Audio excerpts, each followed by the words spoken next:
Ya, jadi kita harus tetap semangat dimanapun berada. Alhamdulillah, saya dengan modal STM, saya hampir seluruh kota sebagian kota di Indonesia sudah. Oh, pernah Saya di Pekanbaru, Medan, Surabaya, Malang, Makassar, Manado, Balikpapan. Alhamdulillah itu dengan modal STM. Jadi jangan takut adik-adikku semua. Pokoknya selama itu harus tetap semangat, berjuang, jangan kendor.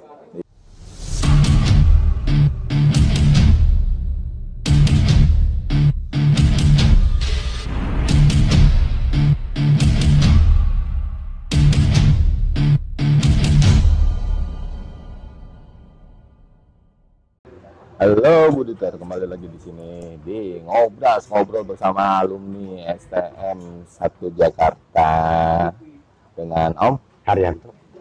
Om Haryanto, lulusan tahun 86. Ya, ini profil yang kita ambil adalah sosok seorang Om Haryanto sebagai Ketua Umum Budut Lawas 145 Hastama. 145 Hastama.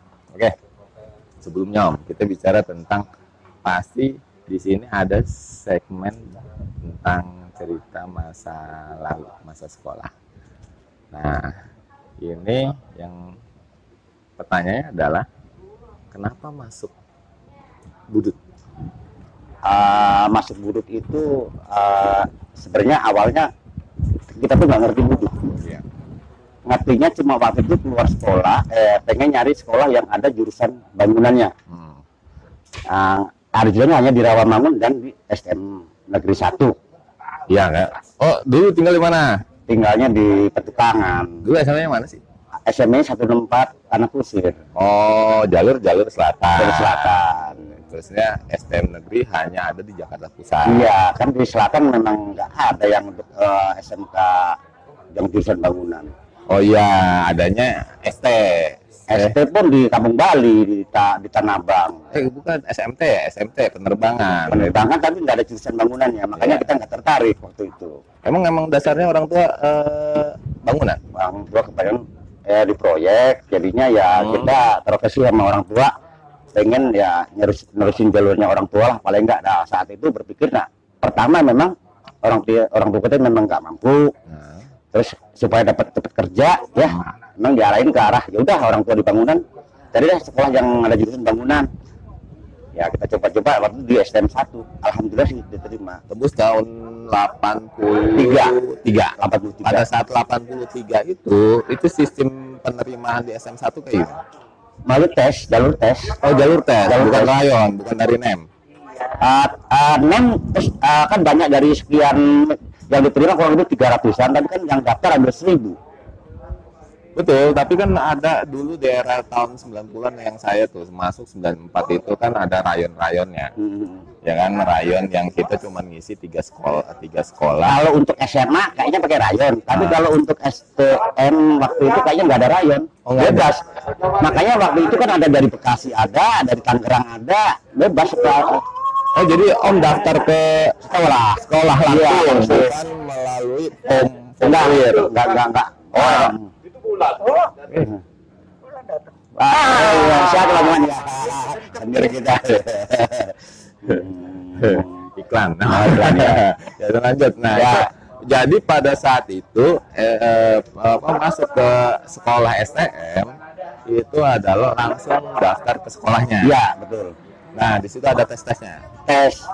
Tesnya ya ada 3 mata pelajaran waktu itu, bahasa Indonesia, agama, apa ya, tiga mayoritas ya. Kemudian waktu itu sempat ya begitu lihat pengumumannya bukan melalui online, belum ada waktu itu, pakai apa, di papan tulis ada kartu. Itu langsung langsung daftaran ke sana sendiri tanpa bimbingan orang tua, kita yang nyari sendiri waktu itu. Nah, ujiannya pada saat itu pokoknya melalui tes pendidikan apa, ada berbagai macam. Dan itu kalau dibilang itu saingannya cukup berat lah. Soalnya kalau informasi dari sekolah yang daftar hampir 1000. Oh. Dan itu nggak ada rencana istilahnya selain kan yang mungkin tahun 80-an itu STM pembangunan udah ada. Udah ada. Udah ada. Itu Cuma di sana kan 4 tahun. saya kan harus cepet-cepet kerja karena memang membantu orang tua tuh. Oh, jadi pada saat lulus SMP targetnya itu memang pengen ilmu bangunan, Iya. langsung ke STM 1 aja. Iya, Udah nggak ada nggak ada lain. dan di situ spekulasi. Ya dapat negeri atau nggak dapat negerinya kan? Saya harus dapat. Harus dapat. Soalnya orang tua udah nggak mampu, kalau nggak dapat negeri mendingan lu nggak usah sekolah. Oh, itu poin nih. Iya. Jadi waktu itu lu cari sekolah negeri, kalau nggak dapat negeri lu nggak sekolah, gue nggak mampu. Orang tua seperti itu. Ya, perjalanannya akhirnya Tembus, alhamdulillah. Itu dulu di apa tuh di bangunan? Bangunan Enggak, nama jurusannya itu emang bangunan gedung ya. Udah bangunan gedung. Enggak, waktu itu hanya jurusan bangunan yang ada listrik sama mesin. Hanya 3 itu aja jurusannya. Oh, dulu nggak ada. Dulu kalau nggak salah kata Om Apa itu ada bangunan air. Belum, pokoknya jadi satu, hanya bangunan. Oh, di era 80-an itu Iya. udah jelas listrik, bangunan gedung, sama Mesin. Iya, cuma tiga jurusan aja. otomotif belum masuk. Belum. Oh, belum ada. Nggak ada. Saat itu. Mungkin bagian dari mesin kan, cuman waktu itu hanya kita taunya mesin itu. Oh, bagian dari mesin apa gitu, TPL atau otomotif kita nggak tahu. Nggak tahu. Nah, selebihnya, ya kan, nah, ini perjalanan di dalamnya, ya kan, yang perjalanan jauh tuh, Om. Itu dari rumah itu ke sana tuh udah naik apaan itu? Naik angkot buat naik Metro Mini ke Blok M. Waktu itu kan kita masih ada keringan, waktu itu beli karcis ya. Oh, 90 perak dapat 30 bis untuk 1 bulan. oh gitu. Itu Metro Mini? Metro Mini sama bis sama. Oh gitu. Ada tiketing? Ya kita beli untuk kalau kita Bukan bus sekolah. bukan bus umum. Yang kalau dulu kan yang dari selatan itu saya naik 110. Kalau itu nggak telat. Tapi kalau telat saya naik 10 turun di Telbak biar gading. Tapi kalau udah masih ada waktu saya ke Blok M, duduk di belakang, udah nyampe sampai 8 Banteng. Mungkin adik-adik kita udah nggak ada kali 110. Tahun era 90-an udah nggak ada. Oh, bus PPT 110. Iya. Oh, itu udah. Oh, itu masih ada. Dan itu Langsung dari mana? Sisingamangaraja ya, Sisingamangaraja lurus saya ke arah Jadi nggak. Sudirman. Oh, kita nggak ngelewatin Taman Puringvel, Bang? Lewat Al Azhar Tengah itu, jalur tengah. Iya. Lurus aja ya. Jalur busway. Iya. Jalur busway, langsung Blok M. Oh, iya. Dan itu selama 3 tahun next. Kalau nggak itu, kalau berangkat, kalau pulang pasti 110. Kalau pulang, tapi kalau pagi bisa naik 10 atau 10 udah ada. Udah ada. Terus. Oh, kalau PBD 10 itu dari saya itu udah ada dari tahun 70 udah ada, dari lewat Pelbak itu udah ada. 10, 11 itu lewat Pelbak gitu. Anak STM itu modalnya Tarsan. Iya. Sesinya lain nanti Om. Nanti Om lagi ngobrol. Modalnya Tarsan. Pokoknya naik bus itu pasti bahan cerita. Ya. Itu. Oke. Nah, Kalau bokeh lari belakang, lari depan, lari belakang. iya. Nah, itu nih di sekolah, cerita di sekolah nih. Kita bicara cerita di sekolah, kenakalan di sekolah di STM itu sendiri. Ini nih kayaknya emang udah pengen menekuni dari orang tua itu, pengen istilahnya ya udah lulus dan belajar dan berkarya. Selesai kerja. Itu katanya Badung juga nih di sekolah. Kalau dibilang Badung ya laki-laki lah intinya. Cuman orang tua saya memang punya prinsip, lu Badung anak laki wajar. Ya. Cuma satu, jangan ngerugiin orang lain. Nah. Seperti contoh nolong, itu paling pandangan untuk orang tua. Tapi kalau masalah Badung, lu mau berantem, lu mau apa, itu sih udah wajar lah kenakalan. Tapi pada saat itu udah belum ada konfrontasi atau misalnya rivalitas dengan sekolah lain. Kalau rivalitas ada, tapi terhadap SMA. Kalau STM nggak ada. Oh, dulu udah mulai ada. Ada. Oh, Captun udah masuk. Dulu ya Pasar Baru target kita yang Captun, kalau nggak 7 memang itu. Oh, itu udah musuh. Udah. Jadi, sebelum Om masuk juga udah. Saya masuk kelas 2 itu udah kelas 1 semester kedua ya, itu udah mulai kita udah mulai keluar. Waktu pertama masih adem-adem aja, pas sekolah pulang begitu. Tapi udah mulai sistem keroyokan. Keroyokan Bukan istilahnya ini apa namanya ribut tuh. saya ketemunya Oh, bukan karena istilah ribut tuh karena porseni. enggak. Saya ketemu di jalan, pokoknya dari situ begitu lihat bednya pakai Captun, ibarat ribut. atau dia nggak pakai bed pun, kalau kita tahu itu anak itu ya udah. Tapi itu udah belum ada basis kan? Belum bicara kelompok pelajar daerah selatan atau apa. Nah, bicara sebelumnya kan ada bicara tentang bahwa era 70-an 80-an nggak tahu apakah masuk ke era 80-an atau sebelumnya kan? Kayaknya sebelumnya. Kalau saya nonton di berita itu bahwa dulu mah anak-anak muda terutama SMA atau SMA itu lebih condong ke gangster, bukan kelompok pelajar.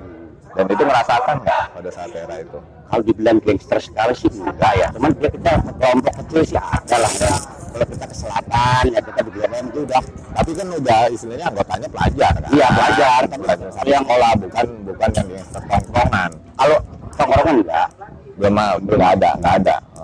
Nah, yang terlibat di sekolah tongkrongan enggak ada yang kesana. pada saat itu kan kenakalan kan, Kenakalan murni lah ya, murni, belum bicara tentang ini. Kalaupun misalnya tawuran murni pun ujung-ujungnya bukan yang langsung mematikan kan? Enggak, ya paling rumah sakit targetnya itu aja. Tapi udah mulai ada sajam. Sajam sih, kalau yang saya alami, Waalaikumsalam, itu dibilang sajam, tapi memang apa ya? Sajam itu penggaris besi, obeng itu yang orang listrik lah. Yang kalau kita sih katanya pakai penggaris aja, tapi yang baja, yang simpan itu aja. Atau biasanya ada pipa itu pun dibungkus nggak terang-terangan pipa, bungkus sama kafir. Oke, kita jeda aja dulu. Ya, kan? Adem dulu. Ya. Banyak sendiri nggak apa itu. Akhirnya kita bicara tentang setelah lulus nih. Tapi lulus kan? Lulus, alhamdulillah. Hasilnya bagus. Hasilnya lumayan. Tapi sebelumnya itu pada saat itu tahun 86 itu dari 83 ya, 83 86 itu perempuannya di bangunan banyak kan? Ada 3. Oh, ada 3. Ada 3. Mary Yulianti, Leska Bakas, sama Sulastri. Nah, Leska Bakas ini sekarang ada di Australia. Oh iya. Nah, ini bicara lulus nih. Lulus. Kalau misalnya nakal-nakal kayaknya nggak, kalau terlibat tawuran yang lebih parah kayaknya di era 80-an belum ada kan. Karena pada saat itu juga nggak ada basis kan. Belum ada basis, cuman ya hanya nggak separah tahun 90-an lah. Ya, jadi nggak ada korban lah, bonyok. Korbannya paling rumah sakit, bonyok, penyok gitu aja udah. Patah tulang dikit mah biasa lah, anak lagi. Jadi di 80-an udah ada gitu. Itu bagian dari sejarah yang kita harus tahu kan. Nah, jadi kalau dulu jangan disuruh keluar lah, kesian adik-adik kita nanti kalau bisa. Oh iya, ini kan bicara memang kenyataan itu masa lalu, iya itu ada. Sekarang kita profil tentang setelah lulus, ya kan? Lulus langsung kerja kah atau emang lanjut kuliah? Iya.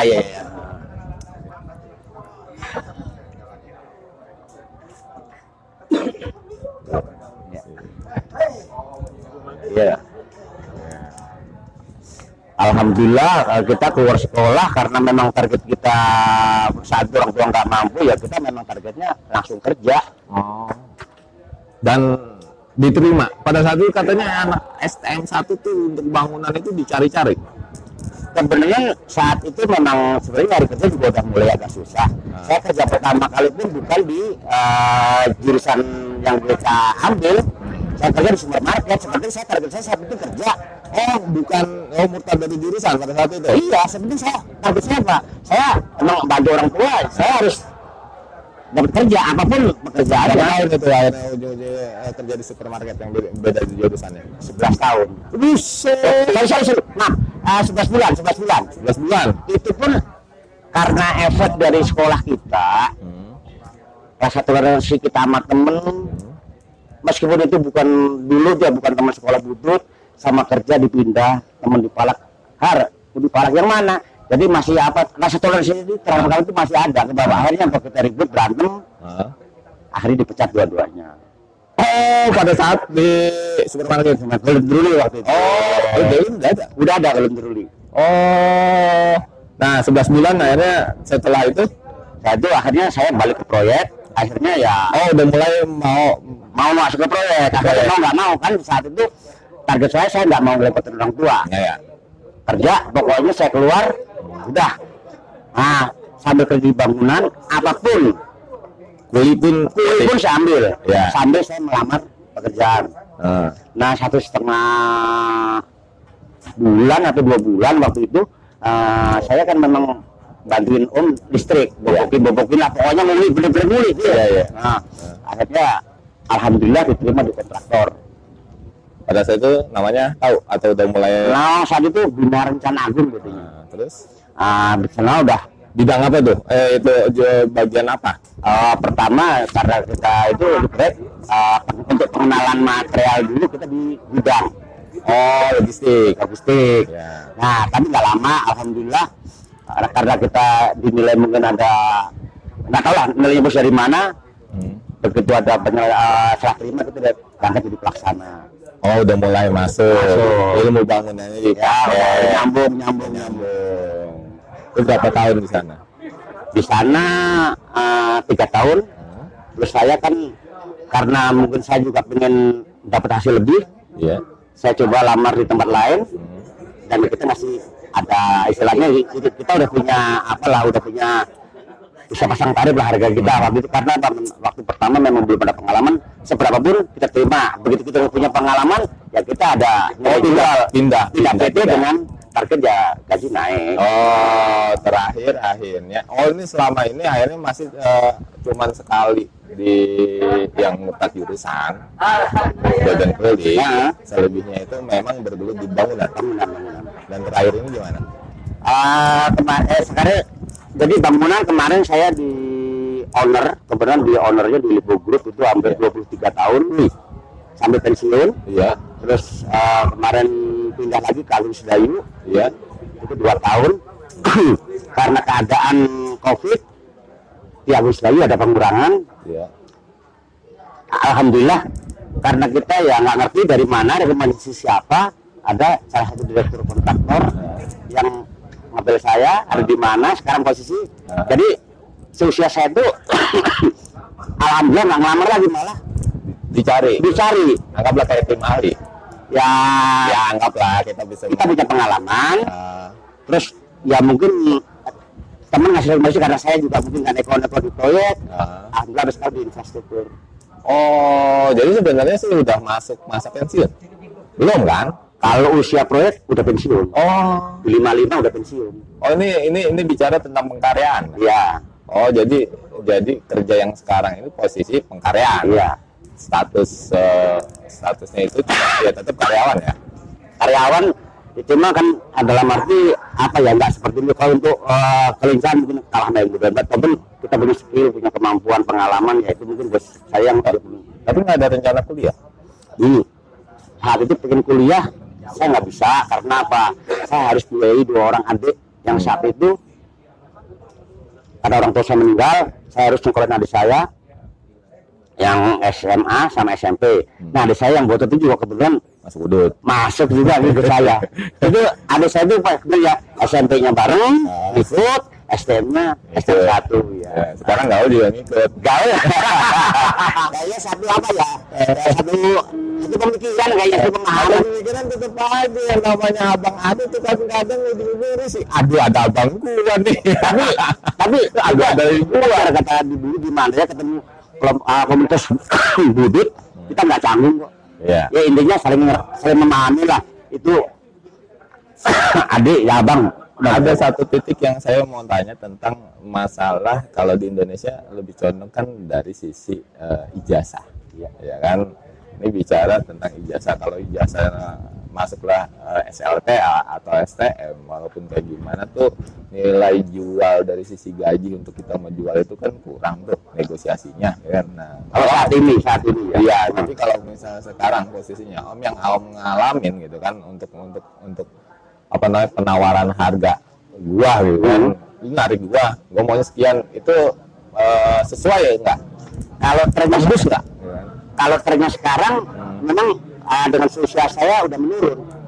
Mungkin 10 tahun yang lalu saya harga masih istilahnya masih bisa dengan perbincangan saya dituruti kok. Waktu 2018 saya masih bisa level di angka 10 juga bisa tembus lebih. Lebih ya kan. Tapi kalau yang sekarang kalau bicara tentang akhirnya skill kita STM terusnya dengan usianya kita yang udah mau masuk usia ya sebenarnya usia pengkaryaan itu masih ada level lumayan gitu ya. Terus anak saya juga dibilang alhamdulillah masih mau bayar segitu. Dengan apa? Kirain udah langsung ujungnya UMR dengan enggak. 3,5-4 juta enggak. Kalau kita punya skill nggak akan sampai ke Oh, pasti tetap rata-rata. Ya standarnya standar anak kuliahan baru masih bisa tembus di atas level itu. masih. Ya kalau sama levelnya yang anak baru sarjana masuk mah masih di atas. Masih di atas. Oh, nah itu salah satunya mungkin istilahnya ya mungkin jarang orang tahu ya kan. Jadi ya sebenarnya memang Indonesia itu memang melihat dari sisi status sekolahnya, status level dianya, lebih banyak nyari orang sarjana D3 atau kayak gimana. Ternyata dengan pengalaman STM pun kita bisa negosiasi gaji. Nah, oke, selebihnya sebenarnya itu udah masuk masa pensiun kan, dengan masa enak-enaknya ya kan. Tapi udah masuk, tapi tetap ada gue mau berkarya, gue mau dikaryakan juga untuk diri gue sendiri lah, penghasilan kedepannya. Nah, bicara tentang akhirnya masuk nih ke komunitas budut. Dan kemarin kan saya juga termasuk yang meliput di budut lawas nih pemilu nih. Ini bicara tembus nih, ya kan? Tembus. Nerima sebagai ketum itu dari dasar yang emang terpaksa atau memang menikmati? Ini kalau kita bicara ke komunitas budut, ya memang jiwa kita memang di budut itu harus meskipun tua tetap harus eksis dalam komunitas budut. Bahwa angkatan kita ini loh, ada angkatan kita yang masih eksis gitu loh. Kita menunjukkan angkatan sih sebenarnya, bukan jati diri. Oh ini saya bukan, tapi bahwa angkatan kita itu masih solid, masih ada, masih istirahat. Bukan menunjukkan diri gua nih, gue enggak sampai ke sana. Paling enggak kita punya angkatan tuh ternyata mungkin wah teman-teman masih banyak, angkatan sekian masih banyak. Nah, ini kan namanya budut lawas 145 plus hastama, ya kan? Yang mungkin ujung-ujungnya di sini kan Om bukan melingkup dari sisi alma mater SM1-nya, tapi ada 45-nya dan juga ada ex hastama yang mungkin nggak sebanyak anak 45 gitu.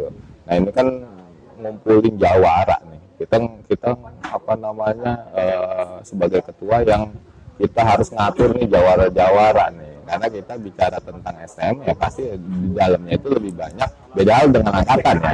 Angkatan dulu kan ada angkatan yang ujung-ujungnya nggak bandel dan yang bandel, tapi ini kalau yang ngeliat nih orang-orang lapangan semua nih yang tanda kutip bandel di masanya. Iya.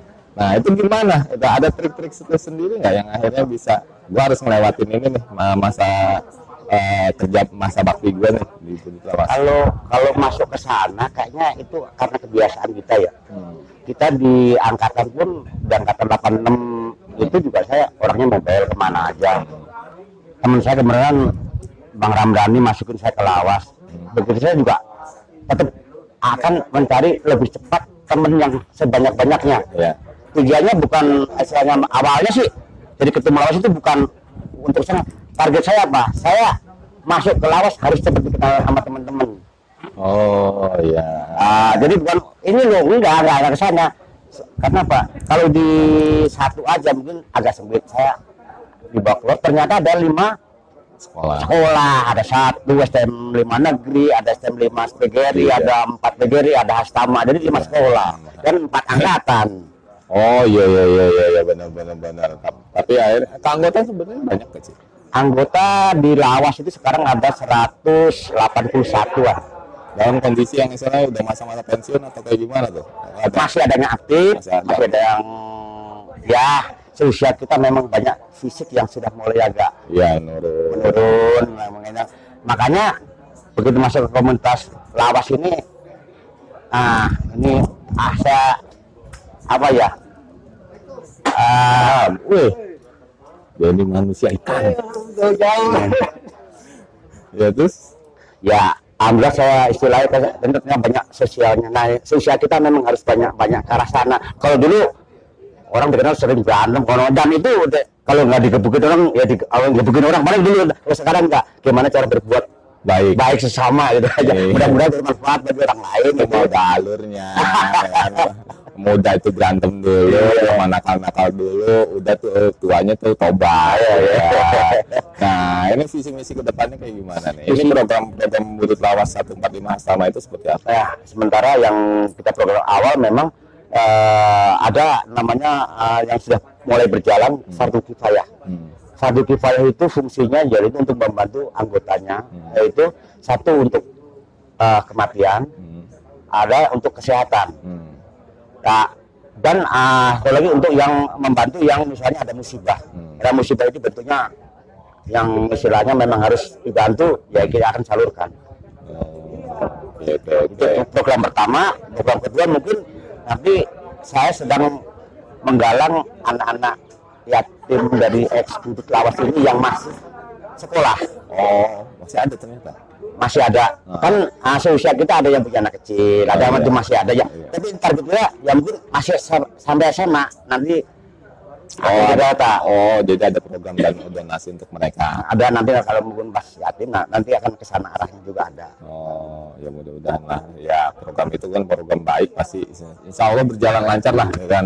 Amin. Ya udah, kita tutup nih closing statementnya dari Haryanto, salah satu alumni STM 1 Jakarta yang sebagai Ketua Umum Budut Lawas 145 Hastama.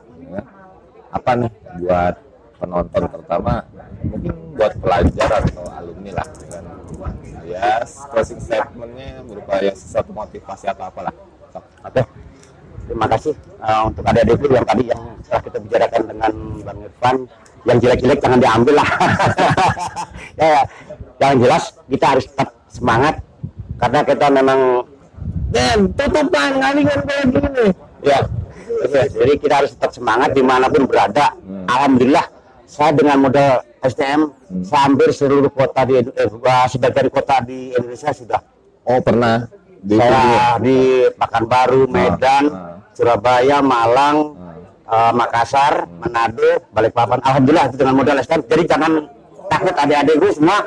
Pokoknya selama itu harus tetap semangat, berjuang, jangan kendur. Iya. Itu aja. Ya, gitu aja. Semoga bermanfaat. Salam Budut.